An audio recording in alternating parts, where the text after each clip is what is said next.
Donald Trump's 2016 presidential campaign was a profound and successful disruption of the American political establishment, executed as a hostile takeover rather than a traditional political race. Its core strategy was built on a message of populist resentment, brilliantly summarized by the slogan, "Make America Great Again." This message directly channeled the economic and cultural anxieties of a segment of the electorate, particularly white, working-class voters in the Rust Belt who felt abandoned by globalization and the political elite. Trump promised economic nationalism, vowing to bring back manufacturing jobs by renegotiating trade deals like NAFTA and imposing tariffs.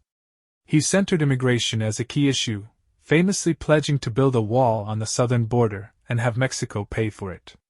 Furthermore, he positioned himself as a complete outsider, running against both parties in Washington with a vow to drain the swamp, and framed his opponent, Hillary Clinton, as the ultimate embodiment of that corrupt and self-serving system.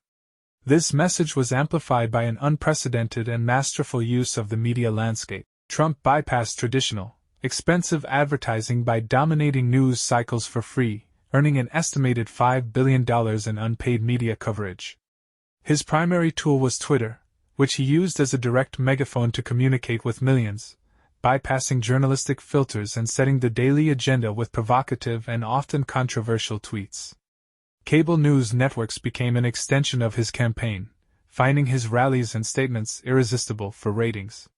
He weaponized controversy, understanding that any coverage was beneficial. When faced with criticism, he would often double down or create a new diversion, effectively controlling the news cycle and keeping his opponents perpetually on the defensive.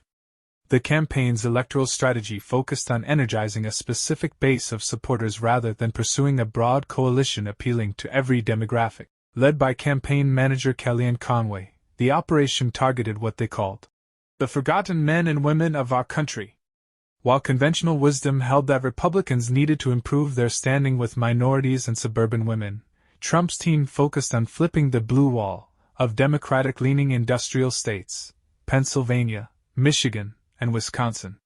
They achieved this by turning out disaffected, often non-college educated voters in record numbers who had stayed home in previous elections, while Clinton's support in these key states softened. This razor-thin margin in the Rust Belt, combined with strong turnout from his base and a narrow victory in Florida, secured Trump an upset victory in the Electoral College, defying nearly all polls and forecasts, even as he lost the national popular vote by nearly 3 million votes.